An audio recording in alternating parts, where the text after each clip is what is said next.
So feasibility অ্যানালাইসিসটা আমরা already দেখছি তখন, তাই না? ফিজিবিলিটি অ্যানালাইসিসের মধ্যে কি পড়ে দেখেন, তো আপনি যে জিনিসটা তৈরি করতে চাচ্ছেন সেটা কতটুকু ফিজিবল, হ্যাঁ, মানে আপনি পারবেন কিনা আসলে তৈরি করতে, এখানে কীরকম কস্টিং টাইম অ্যান্ড হচ্ছে কী ইকুইপমেন্ট আপনার লাগবে, সো এই টোটাল জিনিসগুলো আপনাকে অ্যানালাইসিস করতে হবে, হ্যাঁ। সো এইটা হচ্ছে আমাদের ফিজিবিলিটি অ্যানালাইসিসের আন্ডারে করতেছে, হ্যাঁ। আচ্ছা, সো এইখানে বেসিক্যালি যেটা বললাম আমি, কস্ট বেনিফিট অ্যানালাইসিস থাকবে। সো কস্ট অ্যানালাইসিস করার জন্য আমরা কিছু হচ্ছে যে মানে ফর্মুলা ইউজ করতে পারি, যে ফর্মুলাগুলো আমরা আরও পরে দেখবো। তারপর হচ্ছে যে basically economic feasibility, technical feasibility, operational feasibility, schedule feasibility, এই টোটাল সব জিনিসগুলোর মধ্যে আপনার এই ফিজিবিলিটি অ্যানালাইসিসের মাঝে সব কিছু থাকবে, হ্যাঁ। আচ্ছা, সো এটা হচ্ছে জাস্ট একটা এক্সাম্পল, এটা একটু দেখে নিন। তারপর ফাইনাল স্পেসিফিকেশন, ফাইনাল স্পেসিফিকেশন আমি কিন্তু ওই স্টেপে বর্ণনা করছিলাম, কি ছিল আপনারা বলুন তো ফাইনাল স্পেসিফিকেশনটা কি? সো ফাইনালি আমরা যে specification would state that the system would achieve, আপনার সিস্টেম কোন জিনিসটা অ্যাচিভ করতে পারবে, আপনি যে জিনিসটা প্রোডাক্টটা তৈরি করতেছেন সেই প্রোডাক্টটা আপনার যা এক্সপেক্ট করতেছেন সেটা ফুলফিল করতে পারবে কিনা। Specification drawn up or improved for implementation, SRS written given to user and agreement reached। So এই যে ফাইনাল আপনি যে এগ্রিমেন্টটা করছেন আপনার বিজনেস ক্লায়েন্টের সাথে, সেই জিনিসটা আপনি টোটাল যেটা তৈরি করতেছেন এটার সাথে আসতেছে কিনা, যাচ্ছে কিনা, সো এই জিনিসটাকে আমরা বলতে পারি ফাইনাল স্পেসিফিকেশন, ঠিক আছে? আচ্ছা, সো এইখানে যে জিনিসগুলো থাকে যে আপনার ফিজিবিলিটি রিপোর্ট, সো এখানে ফিজিবিলিটি স্টাডির মধ্যে ফিজিবিলিটি রিপোর্টটাও থাকবে and requirements, allegations and analysis, ঠিক আছে? এটা হচ্ছে রিকোয়ারমেন্ট স্পেসিফিকেশন থেকে যাবে এন্ড দেন হচ্ছে আমরা রিকোয়ারমেন্টটা ভ্যালিডেট কিনা সেটা আমাদের চেক করতে হবে, তারপর রিকোয়ারমেন্ট ডকুমেন্ট করতে হবে। সো এইখান থেকে ইউজার এন্ড সিস্টেম রিকোয়ারমেন্টস, এটা মানে কি ইউজার এন্ড সিস্টেম রিকোয়ারমেন্টসটা কি বলেন তো? অনেকবার বলছি ইউজার এন্ড সিস্টেম রিকোয়ারমেন্টস, আপনার ইউজার কি চায় এন্ড আপনার সিস্টেম কি কি লাগবে সেই জিনিসটাকে বলা হচ্ছে ইউজার এন্ড সিস্টেম রিকোয়ারমেন্টস, ঠিক আছে? আচ্ছা, তারপর হচ্ছে হার্ডওয়্যার স্টাডি, এটা তো আমি আগেই বলছি যে হার্ডওয়্যার স্টাডি কি, determine hardware and software required to the execute the application, আপনার অ্যাপ্লিকেশনটা রান করতে কি ধরনের হার্ডওয়্যার লাগবে, সো এটা আপনাকে স্টাডি করতে হবে একদম ফার্স্টে, হ্যাঁ। সো এই পার্টের মধ্যে আপনার হার্ডওয়্যার স্টাডিটা খুব ইম্পর্টেন্ট। সো এখানে আপনার ডিটারমাইন রেসপন্স টাইম, আপনার কি ধরনের টাইম আপনার সফটওয়্যারের রেসপন্স টাইমটা কীরকম, তারপর ভলিউম অফ ডাটা, আপনি কত ডাটা নিয়ে হচ্ছে কাজ করবেন বা কত ডাটা আপনি রাখবেন, সো এই জিনিসগুলো নিয়ে কিন্তু আপনাকে হার্ডওয়্যার একটা স্টাডি করতে হবে। So that is a part, okay. আচ্ছা, তারপর হচ্ছে সিস্টেম ডিজাইন, তো এইখানে আমরা কি করব বলেন? এই আপনি কি ফোন চালাচ্ছেন, বলেন এই পার্টে কি করব, সিস্টেম ডিজাইনে কি করব?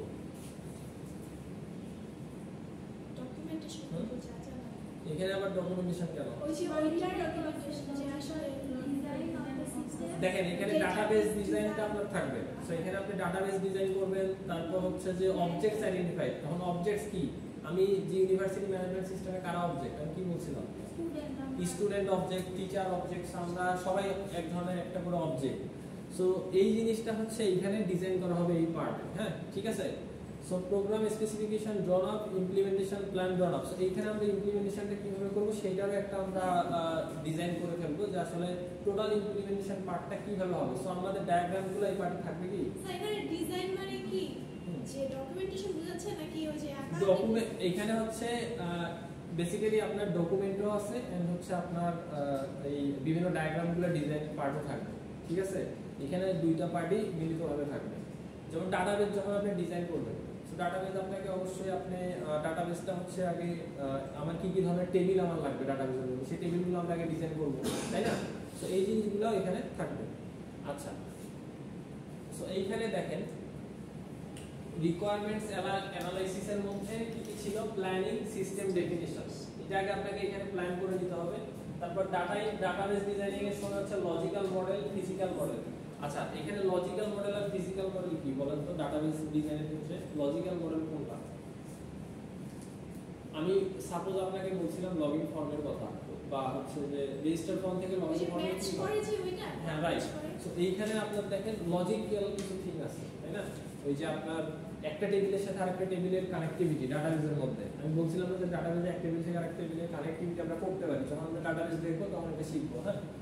সো ইমপ্লিমেন্টেশনে হচ্ছে আমরা data conversion and loading and এখানে টেস্টিং করে একটু ফোন সাইলেন্ট করেন, ঠিক আছে? সো এই জিনিসটা হচ্ছে আমার স্টেপ 6। সো এখানে আমাদের সিস্টেম ডিজাইন হবে। আচ্ছা, এটা জাস্ট একটা ছিল আপনার এক্সাম্পল আর কি, এটা লাগবে না। তারপর হচ্ছে এখন সিস্টেম ইমপ্লিমেন্টেশন। হ্যাঁ, সো সিস্টেম ইমপ্লিমেন্টেশনের মধ্যে রাইট প্রোগ্রামস। সো এইখানে আমরা হচ্ছে কি করব, কোড লিখব, রাইট? এখানে আমরা কোড লিখব, ক্রিয়েট ডাটাবেস। এখন আমরা ডাটাবেস কোথায় ক্রিয়েট করব? আমরা যদি MySQL ইউজ করি, যেমন আপনাকে জ্যাম্পে করাইছি, রাইট? সো আমরা ওরাকেলে দেখব। সো সবগুলোর মধ্যে আমরা মানে জ্যাম্পের মধ্যে আমরা MySQL ইউজ করতে পারি, সেটা আপনারা একটু জেনে রাখেন। সো আপনারা আমি আবার শিখাবো আর কি, আমি ওরাকেল দিয়ে আপনাদেরকে শিখাবো। সো এইখানে আমরা সিস্টেম ইমপ্লিমেন্টেশন পার্টে আমরা এই জিনিসগুলো দেখব। So test and trial run of the system. আমরা এখানে টোটাল আমাদের সফটওয়্যারটাকে বা সিস্টেমটাকে ট্রায়াল রান করে দেখব ফাইনালি যে ঠিক হয় কিনা। এই যে ডায়াগ্রামটা এখানে একটু দেখেন তো, এখানে কি বোঝা যায় আসলে ডায়াগ্রামটা দেখে? আপনি এখান থেকে স্টার্ট করছেন, মানে এখানে আপনার বিজনেস ক্লায়েন্টসের সাথে এখানে অনেক আলোচনা হয়েছে, বা সে কি চায় সেই জিনিসগুলো এখানে আলোচনা হয়েছে। তারপর মান্থ 1 2 3 আপনার ডাটাবেস প্রিপারেশন করতে 1 থেকে 3 মাস চলে গেছে না? তো তারপর হচ্ছে দেখেন মান্থ 4 থেকে 5 অ্যাপ্লিকেশন ট্রেনিং। তারপর মান্থ 5 হচ্ছে ওয়ার্ক ফ্লো ভিজিট, যে আপনার ওয়ার্ক ফ্লোটা হচ্ছে কি ধরনের হচ্ছে, কাজ কতটুকু হচ্ছে। তারপর অন সাইট অথবা গো লাইভ। তাহলে আপনার এই ফাইনালি মডেলটা বা সিস্টেমটা আপনার এখানে লাইভে আপনাকে রান করে দেখাতে হচ্ছে। সো এইটা হচ্ছে সিস্টেম ইমপ্লিমেন্টেশনের একটা পার্ট আর কি, ঠিক আছে? আচ্ছা, তারপর সিস্টেম ইভালুয়েশনে তাহলে কি হয় আমি বলছি, find out from users whether the system meets specified requirements। আপনি যেই পারপোজে আপনারা সিস্টেমটা তৈরি করছেন সেই স্পেসিফাইড রিকোয়ারমেন্টস গুলো ফুলফিল হচ্ছে কিনা। হ্যাঁ, সো এই জিনিসটা হচ্ছে আমার ইভালুয়েশন সিস্টেম, ঠিক আছে? তো এই জিনিসটা তো list areas of dissatisfaction and find reasons. আচ্ছা, আপনার এখানে কিন্তু ডিসস্যাটিসফ্যাকশন যদি হয় ক্লায়েন্টসের বা ইউজারের, সেইটাও আপনাকে ফাইন্ড করতে হবে, এন্ড রিজনগুলো আপনাকে ফাইন্ড আউট করতে হবে। তো suggest if there has to be any improvements of the system. তাহলে আপনার যদি কোনো ফাংশনালিটির মধ্যে ইমপ্রুভমেন্টস এর দরকার হয়, সেটা আপনাকে কিন্তু করতে হবে, ঠিক আছে? এটা হচ্ছে ইভালুয়েশন। আচ্ছা, তাহলে আপনাকে সাজেস্ট করব, দেন হ্যাঁ, সাজেস্ট করা মানে তাকে সাজেস্ট করলেন যে আপনি, সে হয়তো কোনো একটা ফিচার্স নিয়ে বলছে যে এটা আমার আসলে এইভাবে করা উচিত ছিল। তো আপনি যদি চিন্তা করেন যে আপনি সাজেস্টও করতে পারেন, বা আপনি চাইলে ওটাকে আবার তার রিকোয়ার্ড অনুযায়ী আর একটু বলতে পারেন যে আচ্ছা আমি এটা তাহলে করতে পারি, আবার মানে আপনি যেভাবে চাচ্ছেন আমি একটু মডিফাই করে দিতে পারি। তো এটা বলা যেতে পারে, ঠিক আছে? আচ্ছা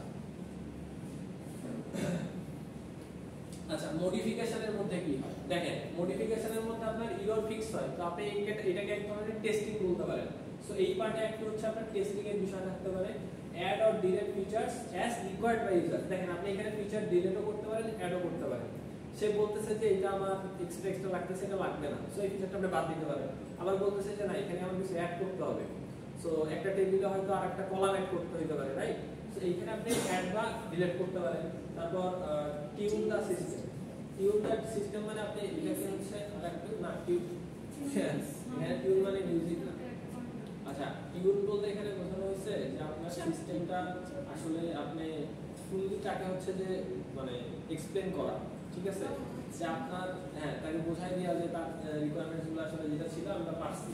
তারপর continuously monitor system and access purpose. আমি মনিটর করার যেটা বলছি, তো আপনার এটা জাস্ট ডেলিভার করলে হবে না, আপনাকে এটা মনিটর করতে হবে যে আপনার এটা ঠিকভাবে ইউজার কাজ করতে পারতেছে কিনা, ঠিক আছে? তো এটা হচ্ছে টোটাল জিনিসটা, স্টেপসগুলো। তো এইটা যদি আপনাদের এক্সামে আসে, জাস্ট স্টেপসগুলো লিখে একটু ডিসক্রাইব করে দিতে হবে, ঠিক আছে?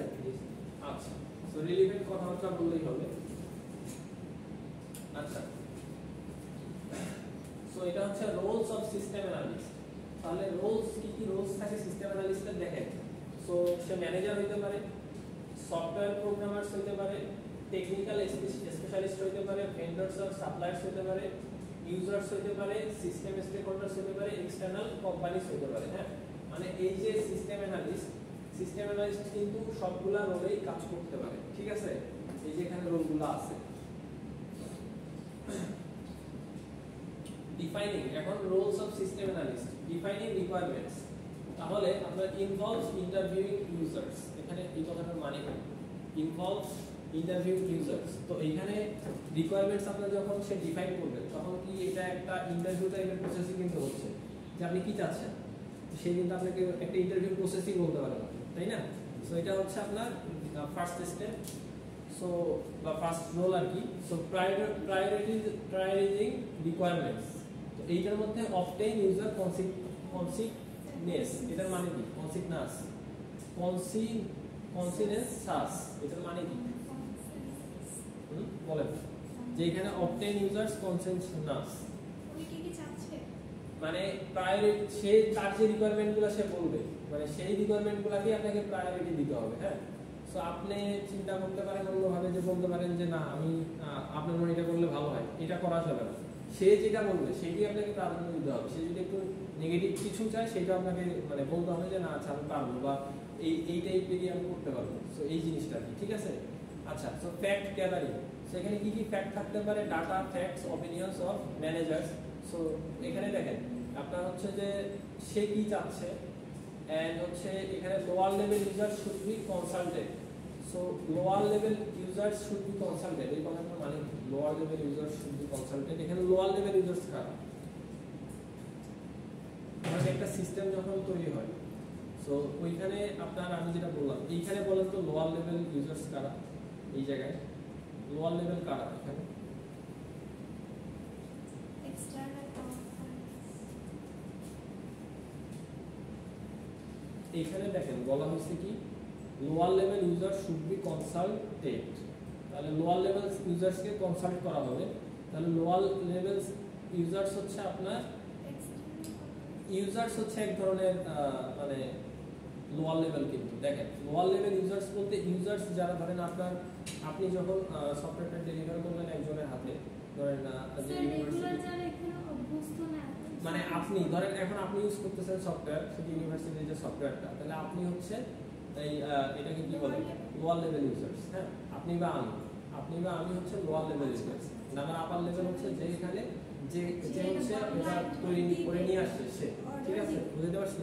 সো এইটা আচ্ছা। So continue, so analysis and evaluation, to arrive at appropriate system and solving problems. So এইখানে হচ্ছে যে hazy requirements converted into specific requirements. তো সে হচ্ছে অনেক ইজি করে আপনাকে রিকোয়ারমেন্টসগুলো বলতে পারে, বাট আপনাকে একটা অনুযায়ী আপনাকে গোছানো অনুযায়ী আপনাকে সাজাতে হবে, ঠিক আছে? তো সাজেস্ট মেনি অল্টারনেটিভ সলিউশন, তা আপনি বলতে পারেন কিছু অল্টারনেটিভ সলিউশন সাজেস্ট করতে পারেন। And quantify cost and benefits, and আপনি হচ্ছে তাকে কস্ট অ্যান্ড বেনিফিট সম্বন্ধে আইডিয়া দিতে পারেন, ঠিক আছে? আচ্ছা, সো ড্রয়িং আপ স্পেসিফিকেশন, তো এইখানে বেসিক্যালি কি হবে? Functional specification. তো ফাংশনাল স্পেসিফিকেশন কি হতে পারে বলুন তো? Functional specification understood by users and programmers. তাহলে ইউজার্স এন্ড প্রোগ্রামার্স এর মধ্যে যে ফাংশনাল রিকোয়ারমেন্টস গুলো সেগুলো কি কি?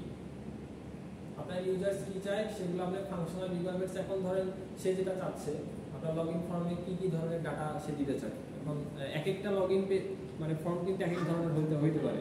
সে কি ধরনের ডাটা দিতে চাচ্ছে সেই জিনিসগুলো আপনাকে বুঝতে হবে। হ্যাঁ, সেই অ্যাকসেপ্ট বাই ইউজার্স, তো ইউজার্সকে নিয়ে আমাদের বেসিক্যালি মূল লক্ষ্য। হ্যাঁ, তো ইউজার্স যাতে স্যাটিসফাই হয় আমাদের সেইভাবে কাজ করতে হবে। তারপর প্রিসাইজ অ্যান্ড ডিটেল, তো আপনার এই জিনিসগুলোকে অনেক প্রিসাইজ অ্যান্ড ডিটেল ভার্সন করতে হবে। And account for possible changes, ঠিক আছে? আচ্ছা, সো এই জিনিসগুলো সিস্টেম ডিজাইন হচ্ছে লজিক্যাল ডিজাইন অফ সিস্টেম। তো এইখানে দেখেন অবজেক্ট আইডেন্টিফিকেশন। এখন অবজেক্ট বারবার আসতেছে, অবজেক্ট কি আমি বলছি? অবজেক্ট কারা? আমরাই হচ্ছে অবজেক্ট। ধরেন ইউনিভার্সিটি ম্যানেজমেন্টের ক্ষেত্রে টিচার স্টুডেন্ট, হ্যাঁ মানে ওখানে বলতে হ্যাঁ প্রোডাক্টের মধ্যে আর কি। সো এক এক প্রোডাক্টের মধ্যে এক এক ধরনের অবজেক্ট আর কি। আপনি কোন টাইপের অবজেক্ট দিতে চাচ্ছেন সেই অবজেক্টটা আপনাকে আইডেন্টিফাই করতে হবে। তারপর নরমালাইজিং ডাটাবেস, এখন ডাটাবেস আপনারা ডাটাবেসের সাথে অলরেডি পরিচিত না। সো আমরা ডাটাবেস যখন করবো এইখানে আমরা দেখবো যে নরমালাইজেশন একটা পার্ট আছে। সো ডাটাবেস থেকে আমাদের যতটা সম্ভব নরমালাইজেশন করতে হবে, ঠিক আছে? আচ্ছা, সো টেস্ট প্ল্যান, তারপর হচ্ছে এখানে আমাদের দেখেন টেস্টিং এর ক্ষেত্রে কিছু আমাদের টেস্টিং কেস আছে। হ্যাঁ, আমরা যখন একটা সফটওয়্যার টেস্ট করব সো আমাদের অনেক কেস আমরা ইউজ করতে পারি, ঠিক আছে? সেই কেসগুলো আমরা ডিফাইন করব, ঠিক আছে? আচ্ছা,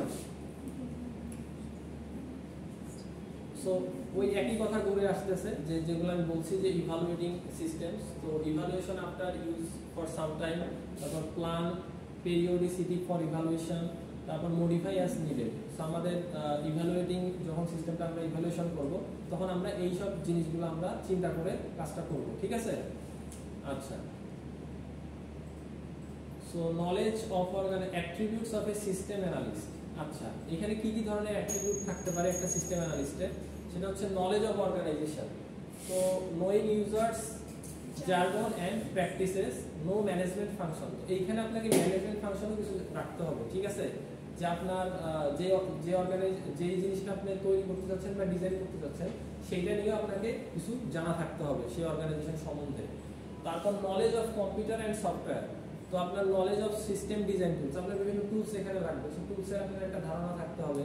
তারপর হচ্ছে কিপ অ্যাবরিস্ট অফ মডার্ন ডেভেলপমেন্টস। তারপর আপনার এখন দেখেন এক এক সময় কিন্তু এক একটা ল্যাঙ্গুয়েজ সবচেয়ে আপনার ভালো কাজ করে সফটওয়্যার ডেভেলপমেন্টের ক্ষেত্রে। সো কখনো দেখা যায় ব্যাংকিং সফটওয়্যার হলে সেটাতে জাভা ভালো কাজ করে। তারপর হচ্ছে আপনার এখন চলতেছে হচ্ছে জাভাস্ক্রিপ্ট, রিঅ্যাক্ট ফ্রেমওয়ার্ক দিয়ে কাজ করা। সো যখন যেটা আপডেট ভার্সন আসে, যেটা ইউজ করলে আমাদের সফটওয়্যারটা বেশি বেনিফিশিয়াল হতে পারে, সেই জিনিসগুলো আমরা মানে মডার্ন ডেভেলপমেন্ট বলতে এখানে সেটা বোঝানো হয়েছে, ঠিক আছে? সেই জিনিসটার সম্বন্ধে আমাদের আইডিয়া রাখতে হবে। আচ্ছা, সো এই জিনিসগুলো একটু দেখে নিয়েন যে একই কথা বারবার বলা আছে যে good interpersonal relations, ability to communicate, oral presentation, report writing, এগুলো জাস্ট একটা যে বিজনেস ক্লায়েন্টসের সাথে যে পারপাসগুলো আছে সেই জিনিসগুলো আপনাকে এই জিনিসগুলো আপনার বিহেভিয়ারগুলো ঠিক রাখতে হবে আর কি, ঠিক আছে? আচ্ছা, অ্যানালিটিক্যাল মাইন্ড হচ্ছে প্রবলেম সলভিং অ্যাটিটিউড। আপনাকে সে যে ধরনেরই প্রবলেম বলুক, যে কোনো ধরনেরই ফাংশন আপনার ইউজ করতে লাগুক যে আপনার সিস্টেমের জন্য, সেইটা আপনার অ্যাটিটিউডটা থাকতে হবে, না আমি এই প্রবলেমটা সলভ করতে পারবো, ঠিক আছে? Ability to assess trade offs, so আপনার ট্রেড অফস জিনিসটা বুঝতে হবে যে আসলে এইটা আপনার ট্রেড অফস মানে কি কিছু আমরা জানি ট্রেড অফ সম্বন্ধে, রাইট? ট্রেড অফ বলতে এখানে বাণিজ্য মানে আপনার কতটুকু বেনিফিশিয়াল হবে জিনিসটা সেইটাই বোঝানো হয়েছে। এইটা সম্বন্ধে আমাদের একটু ধারণা থাকতে হবে আর কি, হ্যাঁ? আচ্ছা, কমন সেন্স মানে আমরা জানি curiosity to learn about new organizations, নতুন অর্গানাইজেশন সম্বন্ধে আমাদের জানার আগ্রহটা থাকতে হবে। সো এই টোটাল জিনিসগুলো, হ্যাঁ? সো এখন দেখেন tools use by system analyst. এখন এই যে সিস্টেম অ্যানালিস্টের টুলসগুলো আছে, তো ডাটা ফ্লো ডায়াগ্রাম, এগুলো আমরা নেক্সট দিন দেখবো যে ডাটা ফ্লো ডায়াগ্রাম কিভাবে ডিজাইন করতে হয়।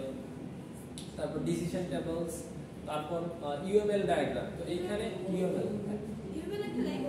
ইউএমএল মডেলিং ল্যাঙ্গুয়েজ, এটা হচ্ছে বেসিক্যালি ইউনিফাইড মডেলিং ল্যাঙ্গুয়েজ। তো আমরা এই জিনিসটার মধ্যে আমরা বিভিন্ন ডায়াগ্রাম পাবো ইউএমএল এর মধ্যে, ইউজ কেস আছে, রাইট ডিজাইন, এটা হচ্ছে আমাদের ডিজাইন পার্ট। সো আমরা এই যে ইউএমএলটা ইউজ করে আমরা ডায়াগ্রাম, বিভিন্ন ডায়াগ্রাম এখানে আমরা পাবো, সেই জিনিসগুলো আমরা শিখছি, ঠিক আছে? তারপর নরমালাইজেশন ডাটাবেজ, আমি যে কথা আপনাকে বললাম যে ডাটাবেজ নরমালাইজেশন করতে হয়, সো ওই নরমালাইজেশন ডাটাবেজ আমরা দেখবো।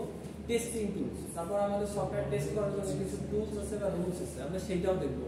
তো এই জিনিসগুলো শিখলে আপনি একজন সিস্টেম অ্যানালিস্ট হইতে পারবেন বা tools use by system analyst. So এই জিনিসগুলো আমরা নেক্সট দিন থেকে দেখবো। সো এটা হচ্ছে আমাদের টোটাল ওভারভিউ। তার মানে আমরা যে সিস্টেম অ্যানালিসিস এন্ড ডিজাইনের একদম বেসিক জিনিস আছে যেটা, সেটা আমরা বুঝতে পারছি যে আসলে আমাদের কাজ কি হবে এই টোটাল কোর্সে, ঠিক আছে? আচ্ছা, সো এই পর্যন্তই মোটামুটি শেষ। আপনাদের